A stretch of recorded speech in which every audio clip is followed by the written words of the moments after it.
Assalamualaikum warahmatullahi wabarakatuh.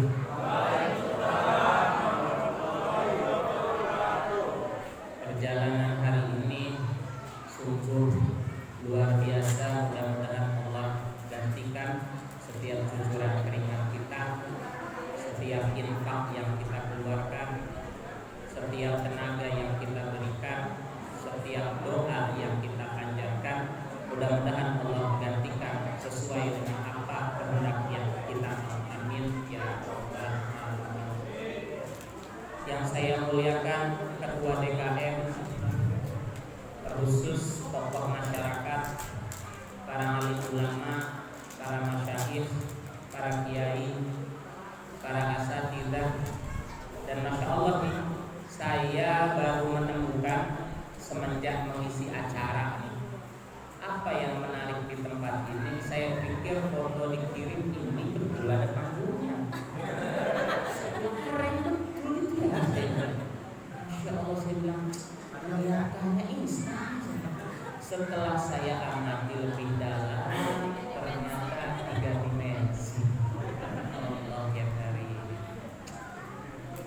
Bapak-bapak dan ibu sekalian, saya ini jadwal yang ketiga hari ini. Pagi saya mengisi perkuliahan di Sekolah Tinggi Ilmu Fikih Syekh Nawawi Al-Albani.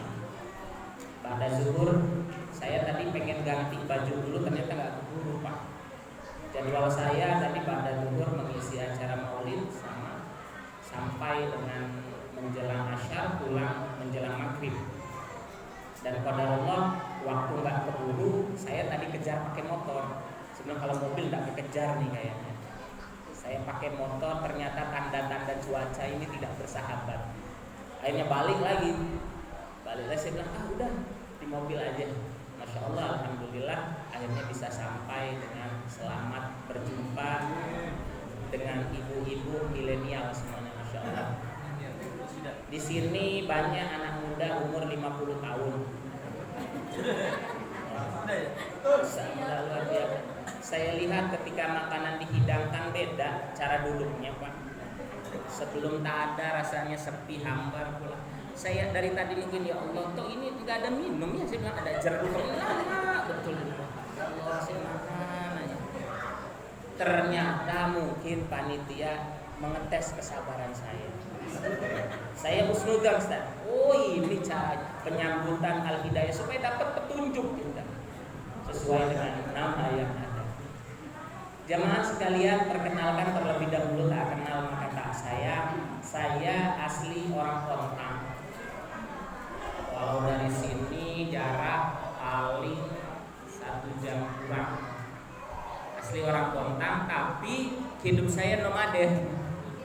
Mungkin saya berubah tahu nomaden itu apa? Berpindah. Saya dari semenjak MI itu sudah mondok Pak, sampai dengan di S3. Dan di umur 30 tahun, Masya Allah, mudah-mudahan ini jadi contoh bagi antum yang masih muda. Insya Allah tahun depan itu sudah menyandang gelar doktor di umur 31 tahun. Ini harus anak-anak muda harus contoh nih. Anak-anak muda yang dengar ini, ibu-ibu yang punya harapan ya Allah anak saya kapan sukses. Ini mudah-mudahan jadi cambuk motivasi buat kita semua. MI saya mondok di Pondok Pesantren Bahrul Ulum Tambak Beras Jombang, Jawa Timur. Jadi dari SD itu Pak, saya lihat tuh kitab kuning tuh keren Pak. Bapak tuh kalau pagi almarhum itu selalu bawa habis sholat subuh. Saya bilang, "Bah, itu apa?" Dicoret, saya masih kecil liatin. Dicoret, saya pikir, "Oh, ini buku menggambar." Saya pikir. Jadi saya menggambar di situ di kitab Tadkihul Qaul itu saya gambar Doraemon. Saya kirain saya cara ngajinya begitu. Zaman dulu. Akhirnya saya bilang, "Ya, saya pengen mondok." Mondok lah saya anak SD dulu, namanya itu adalah Jawa Barat, ada Banten. Banten itu beberapa tahun ini saja. Akhirnya kata Abi, tak ada pondok yang bisa menerima anak SD di Banten ya, di Jawa Barat tak ada. Ada di Jawa Timur, di Bahrul Ulum Tambak Beras Jombang. Itu saya Pak, mau tak mau kelas 4 saya bilang saya pengen mondok, saya tidak mau sekolah saya. Masya Allah, orang tua saya menuruti, akhirnya diantar ke Jawa Timur naik mobil bis namanya Rosalia Indah. Masih ingat tuh nama bisnya tuh, nomor 0A3019, duduknya 2 seat. Kece pula lah nih.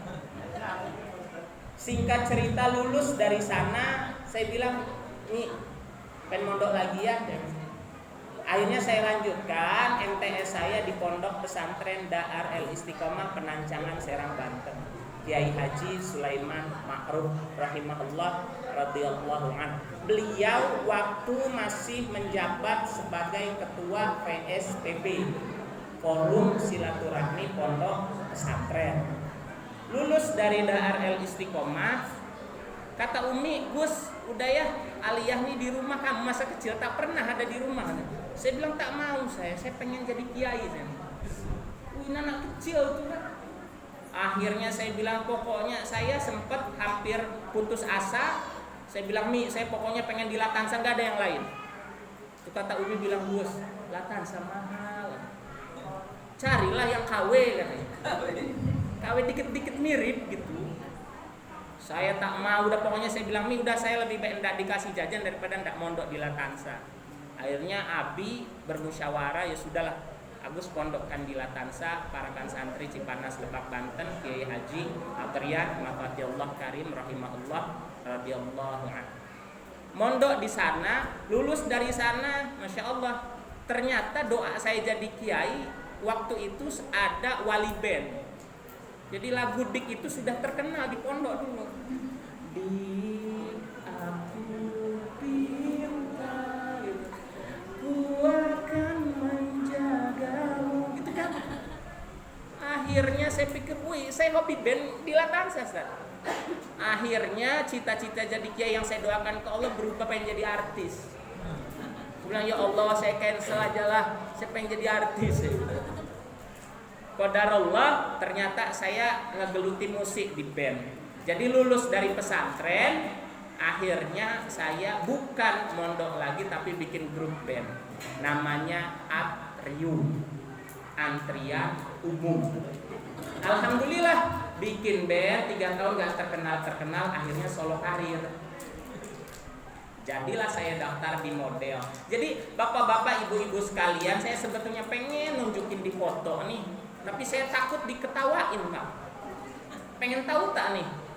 Ada, saya waktu di tahun 2009 tuh, saya ini mantan model di PT Genta Buana Paramita Film Production. Masih hafal sampai kalau ada karpet merah kita jalan begini sih.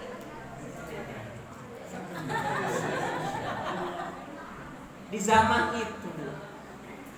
Akhirnya kapan hidayah itu datang? Ya Allah, saya kalau lihat seperti ini Al-Mukarramah, saya tuh kayak mikir, ya Allah, ini apa yang bisa diambil dari sosok Agus Hairul Qadar? Karena saya kalau seandainya mikir, ya Allah, siapa saya di masa lalu dan siapa saya diberikan amanah oleh Allah SWT. Tapi saya berhusnudzon, setelah selesai dari proses panjang itu, Allah mengirim hidayah 5 menit. Dan 5 menit inilah yang saya bagikan ke antum semua yang hadir di tempat ini. 5 menit berharga yang merubah Agus Hairul dari 20 tahun yang lalu menjadi 20 tahun ke depan. Boleh saya perlihatkan fotonya? Boleh tak nih? Coba ini. Sebentar ya. Ini santri aneh di Pondok Pesantren Hidayatul Quran. Ini saya bukan dalaman, kita buktikan artinya. Ini yang hidayat maulid yang mungkin saya harus paparkan di tempat ini supaya ibadah kita istiqomah, ya. Amin ya rabbal. Bentar ya.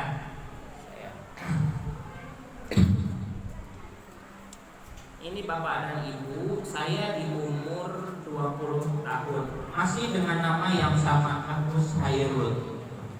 Kalau tak kelihatan saya besarkan dikit. Yang mungkin perwakilan MC yang tahu ya, 20 tahun. Ya, ini gaya masih begini. Ya Allah, ini saya di masa lalu nih. Ini bukan tiba-tiba jadi dai. Lalu apa Ustaz yang akan dibagikan ini nih yang harus kita simak? Saya nggak pernah nih bilangin Ustaz, antum ikut waktu maulid aneh mungkin bagikan dikit-dikit aja. Hidayah itu datang 5 menit. Saya setelah pemotretan dulu di tahun itu tuh kalau satu kali foto 50.000 Ustaz. Satu foto aja itu. Satu hari saya 40 foto berapa tuh rupiah? Udah enak aja nih pas. Duduk anak-anak. Ya Allah. Tapi ada yang hilang ternyata. Malam itu akhirnya ya Allah, qadarullah saya lewat Monas. Berkumpullah di sana. Tulisan banyak di sini namanya Majelis Rasulullah. Siapa pemimpinnya? Ustaz Al-Agung Habib Munzir bin Quran Al-Musawwar rahimahullah radhiyallahu anhu, anak kesayangan Habib Umar. Tak mungkin Habib Umar datang ke Indonesia kecuali dia datang kepada makam anaknya, muridnya tercinta. Siapa dia? Habib Munzir. Saya naik motor, macet tuh Pak, nggak bisa lewat. Saya pikir ini, aduh jamaah apa ini, saya bilang. Akhirnya frustasi, saya tidak bisa lewat. Banyak orang kumpul, akhirnya saya matikan ke mesin tuh Pak Ustaz. Saya matikan, suara Habib kedengar 5 menit. Apa Habib katakan? Saya ketika matikan mesin, seolah Allah tuh ngasih tahu tuh 5 menit tuh. Dari balik mimbar itu berkata beliau, inginkah kalian masuk surga? Jamaahnya kan banyak tuh, terbesar majelis Rasulullah tuh.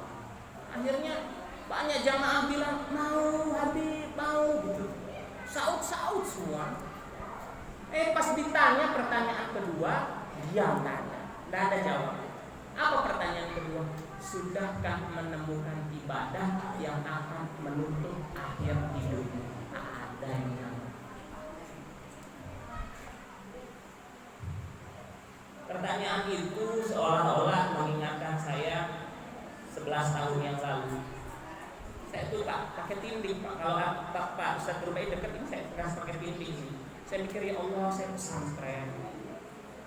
Ada tato pula sih. Karena model dulu tuh. Tapi memang hidayah Allah itu datang dengan waktu yang tepat. 5 menit itu diamuni sampai dengan dikatakan di balik mimbar itu, tak mungkin Allah memberikan husnul khotimah karena perjuangan kalian belum selesai. Perjuangan kita ini sekarang belum dikatakan berhasil, belum dikatakan sukses kalau belum menyandang husnul khotimah.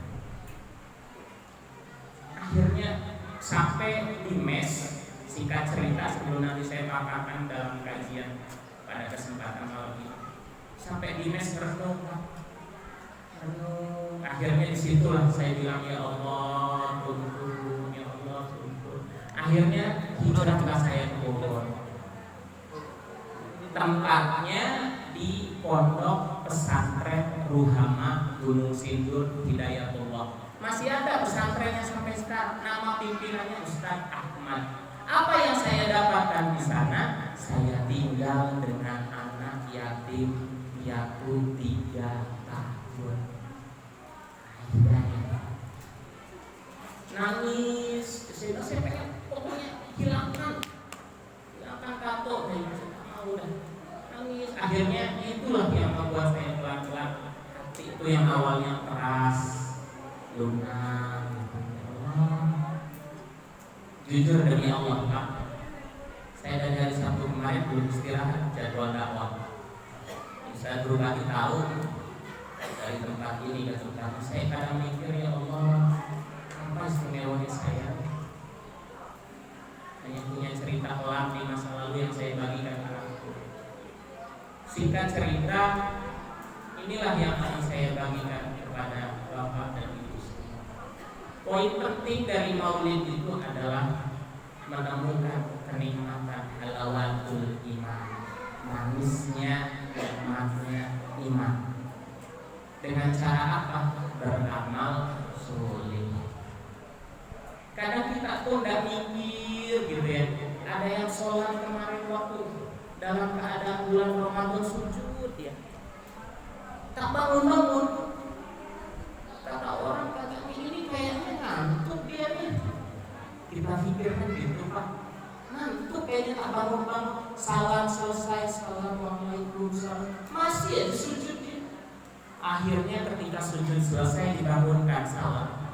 Bangun-bangun akhirnya sudah tak ada. Indah nggak tuh Allah cabut? Indah nggak Pak? Indah, tak ketahuan orang, nggak ngerepotin orang, dalam keadaan sujud indah bertemu dengan Allah. Kenapa itu bisa terjadi? Karena kebiasaan hidup. Karena kebiasaan hidup. Kenapa Allah bisa sampai mengantarkan seorang hamba menjemput terakhir hidupnya dengan keadaan sujud? Maka jawabannya, hamba yang sujud tadi adalah yang menemukan kenikmatan iman berjumpa dengan Allah pada sujud terakhirnya. Itu kebiasaan hidupnya. Itu yang dia lakukan. Tak pernah kakinya melangkah selain 5 waktu ketika sudah diserukan adzan. Tak lain dia berharap berada di masjid Allah. Kadang kita tuh nggak sampai sana mikir, tuh pengen doa Robbana Atina sholat zuhur digabung dengan asar. Azan zuhur jam 12 Allahu Akbar, dia sholat 2:30 pakai gigi gas kencang.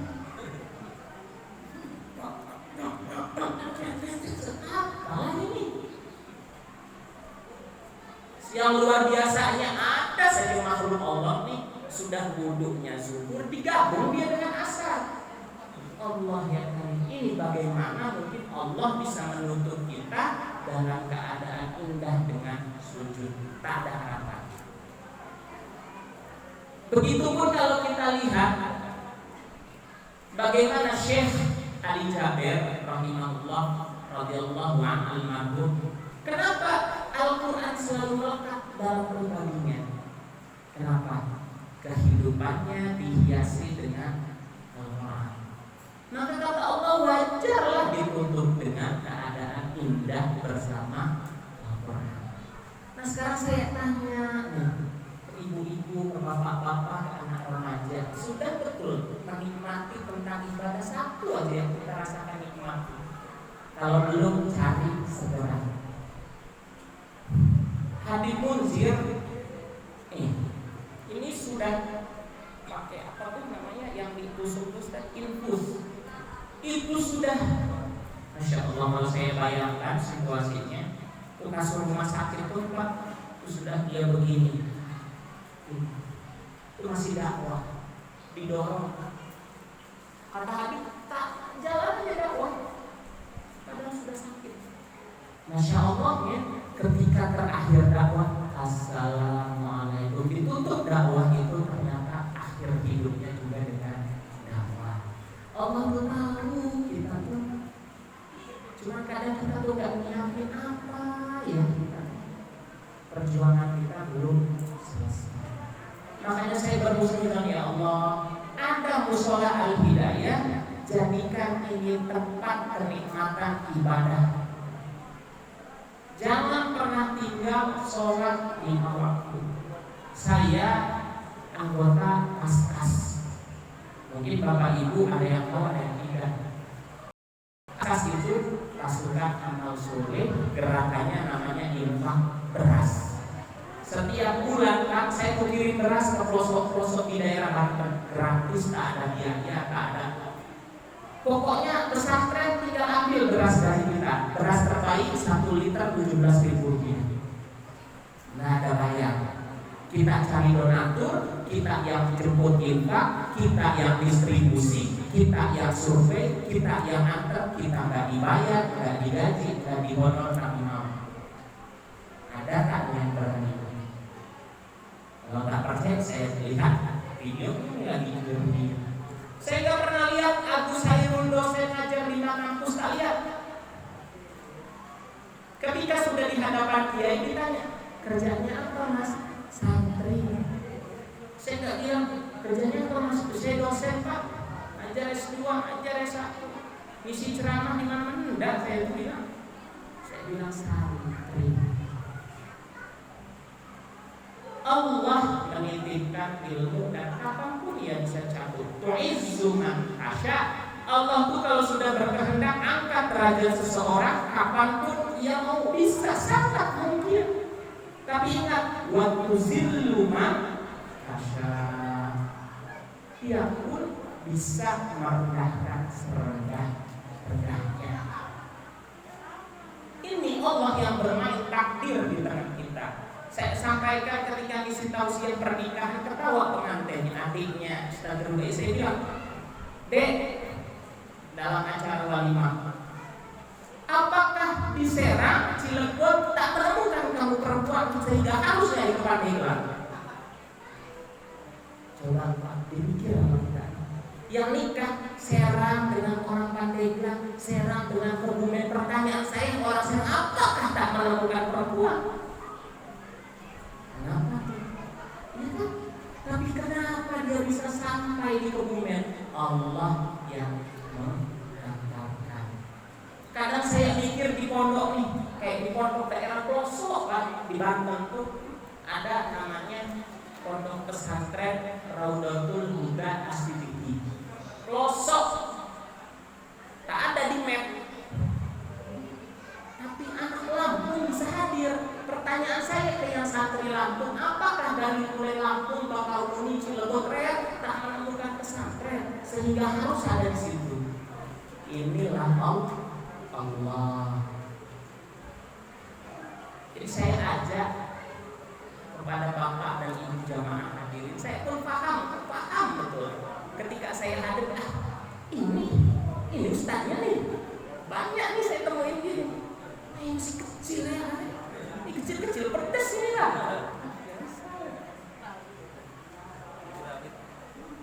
Jadi kadang, ya Allah, saya bilang, dan saya pun sampaikan ke jamaah begini.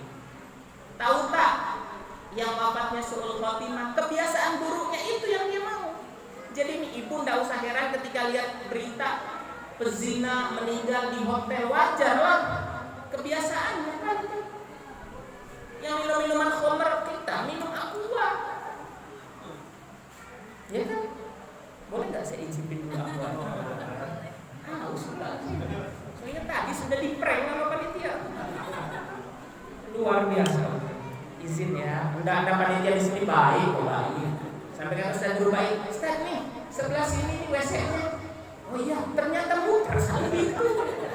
Saya bilang, untung saya tak tahu 3 kali ya.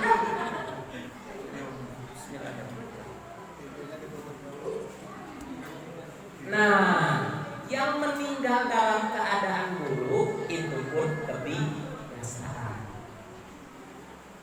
Yang zina, kenapa Ustaz ditutup dengan itu kebiasaan? Tak mungkin 1-2 kali Ustaz, tak mungkin.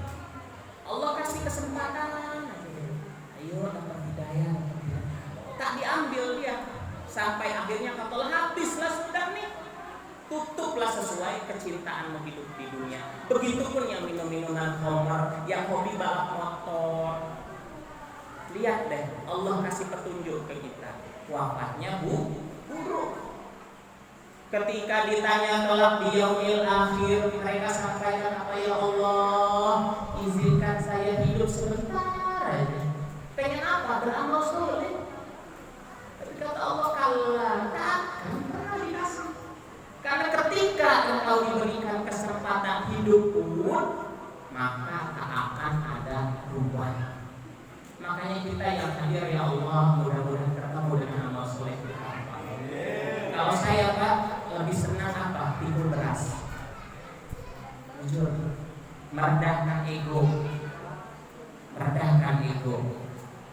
Saya sekali bawa 2 karung. Kata santri-santri saya di taman pasar, Kiai jangan bawa udah saya bilang, jangan, saya tuh pengen dapat pahala. Coba bayangin, Pak, saya ajak mikir kita ya. Pesantren itu ada yang ngapalin Quran, ada nggak? Menuntut ilmu ada tak? Orang tuanya sudah tak ada tidak? Ada. Kita yang masih makan, bayangin tuh amalnya kayak apa? Masya Allah, jadi enak kita tidur, cari kita tabungan tuh. Makanya tadi disampaikan terima berkreasi, yang berinfak. Karena orang yang meninggal pun ketika diberikan kesempatan untuk hidup, apa dia bilang? Asal dapat. Saya hanya ingin bersedekah. Ini yang jadi pelajaran. Insya Allah saya husnuzan di tempat yang mulia ini, bapak-bapak dan ibu sekalian, jamaah yang hadir di tempat ini, ya Allah, bahkan dalam keadaan terbaiknya husnul khotimah ya rabbal alamin. Pesan yang saya sampaikan yang kedua, ketika sudah kita menemukan nikmat ibadah dalam hati, ingat, jangan sampai ibadah itu karena manusia. Rahasiakan betul. Datanglah, kata Rasulullah, akan ada 3 golongan ketika kelak di yaumil akhir. Golongan orang-orang yang baik, golongan para syuhada, golongan para penghafal Quran dan pembaca Quran, dan golongan yang orang bersedekah dan dermawan, akan tetapi masuk neraka duluan. Heran tuh, kok bisa gitu? Yang syahid kok masuk neraka? Yang baca Quran kok masuk neraka? Begitupun yang dermawan kok masuk neraka? Ternyata ketika beramal soleh, niatnya untuk manusia. Menghadaplah orang yang mati syahid di hadapan Allah, ditanya, apa yang kau lakukan seumur hidupmu? Dia kata, saya berjuang di agama Allah, saya membela kalimatillah, saya bela agama Allah, saya sanjung. Dia bilang gitu, tapi kata Allah, kata dusta, bohong. Kenapa? Karena ingin supaya dianggap menjadi pahlawan. Ketika engkau dapat gelar itu, maka tak ada balasan dari Allah. Nah, makanya saya tuh kadang ya Allah berkasih. Jangan jadikan niat kita melenceng hanya untuk dapat sanjungan. Ada sayang kita. Ini saya infak ya, nungguin orang banyak kumpul aja udah banyak 1 juta ya, kenceng tuh. Giliran sholat Jumat tadi kotak amal muter, subhanallah, subhanallah. Giliran udah deket astagfirullah, ada misi. Yang orang mati syahid menghadap kepada Allah dikatakan, engkau dusta. Kenapa? Karena ketika engkau hidup tujuan bukan karena aku, tapi karena ingin dipuji oleh manusia. Datang yang kedua, golongan pecinta Al-Quran. Ya Allah, ketika saya hidup, saya membaca Al-Quran, saya melakukannya, saya amal dan lain sebagainya. Tapi kata Allah, kenapa? Karena ketika engkau baca Quran, ketika engkau menyanjungkannya, engkau ingin dianggap sebagai qari. Bagus tuh suaranya nih, supaya kata orang sanjung aja. Yang kecil begini habis malam, bisa ada isi. Sayang tak? Sayang. Masuk dia neraka jahanam, tak ada diberikan apapun dia.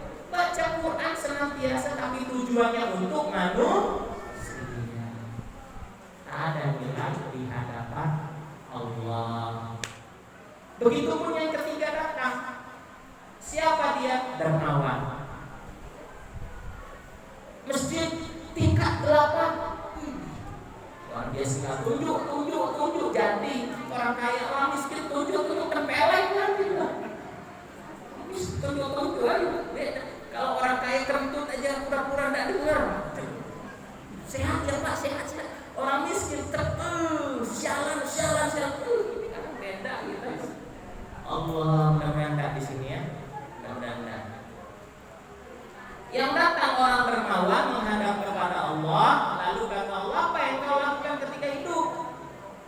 Dia jawab, ya Allah, saya senantiasa memberikan uang yang saya miliki, rezeki yang saya dapatkan di jalan Allah. Tapi kata dia karena ingin dianggap dermawan. Hati-hati nih Pak, hati. Ibu-ibu pengen tidak anaknya supaya jadi anak yang soleh? Pengen? Saya ada kuncinya.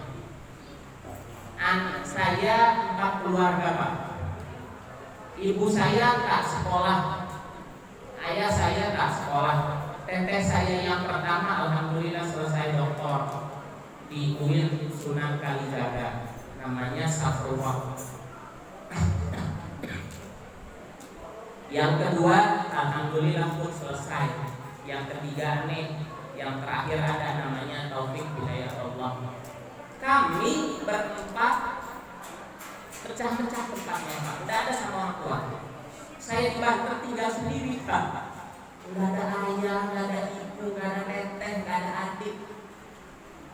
Bertahan setiap hari ada di mana rumah jamaah.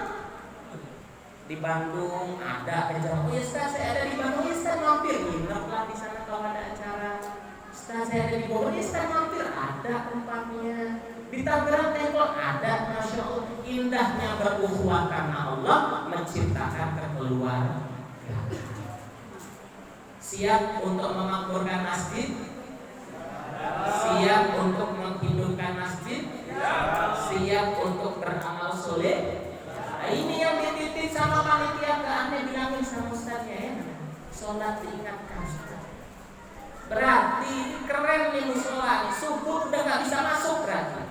Masih dikunci berarti. Tidak ada amalan yang menjadikan kunci dari setiap ibadahmu kecuali sholat. Saya sampaikan di forum ini. Contoh Pak, Bu, perhatikan dengan sesama. Kita bingung pilihan apa sholatnya tuh? Kita bingung pilihan apa sholatnya? Apa sholatnya? Jangan-jangan tak pernah istighfar kayaknya. Ustaz, saya data pilihan sulit itu akhirnya mah zong. Terlalu mau ini yang ibu-ibu datang calon menantu. Yang satu hitam keling, yang satu putih bersih. Miskin pilih mana Bu? Kata ibu berat, Ustaz jawabnya ntar aja WA Japri aja. Kadang kita tuh sebetulnya orientas, tahu kita nanti kebingungan, kata Allah ketika engkau kebingungan maka pilih istigharah. Ketika kita pengen turun hujan dari langit panas nih serang, maka istisqa. Kita tak sempurna sholat 5 waktu selalu masbuk, maka kita tutup rawatib qabliyah dan baqiyah. Ya Allah, ketika kita punya keinginan kepada Allah maka sampaikan melalui sholat sunnah aja. Ketika kita ingin rezeki kita berkah, barokah, berlimpah maka sholat duha. Ketika kita ingin merasakan nikmatnya seorang hamba bertemu dengan Allah di sepertiga malam maka tahajud. Ketika kita ingin ya Allah merasakan bagaimana nikmatnya berada di Baitullah, berada di Makkah, melihat Ka'bah, tapi tak sanggup, kita tak punya uang ke sana, kita tak punya rezeki ke sana, fisik kita pun sudah melemah, maka sholat subuh lah. Setelah sholat subuh i'tikaf, lalu tunggu waktu syuruk datang, sholat 2 rakaat, namanya sholat sunnah syuruk. Pahalanya sama dengan haji dan umrah.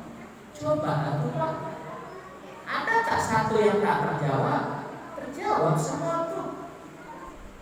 Bahkan ketika kita amalkan sholat, ini pesan dari panitia, mohon didengarkan, saya pretelin satu-satu nih. Kita tuh ketika sudah mengamalkan sholat maka akan memperbaiki kita dengan diri kita sendiri, memperbaiki hubungan kita dengan Allah, memperbaiki hubungan kita dengan manusia, memperbaiki hubungan kita dengan alam semesta, dan memperbaiki hubungan kita dengan diri kita sendiri. Bagaimana bentuknya Ustaz? Gini nih, perhatikan teman-teman nih. Di dalam sholat ada tak ketaatan dengan imam? Kalau imam belum takbir, makmum apa marah? Dia suruh takbir, takbir bro. Tunggu. Dan sebut makmum rapi Allah. Ikutan nggak belakang? Bisa nggak sebetulnya makmum itu duluan? Bisa aja, tapi sholatnya terima tidak? Artinya dalam sholat kita diajarkan nilai ketaatan. Berarti kita yang taat sekarang sama siapa? Ketua DKM. Makanya saya sami nawatona. Ustaz, pesennya ini siap, pesennya ini siap. Pesen mau berapa renteng ya? Jadi laku rentengannya tuh nilai ketaatan. Ati Allah wa ati Rasul wa ulil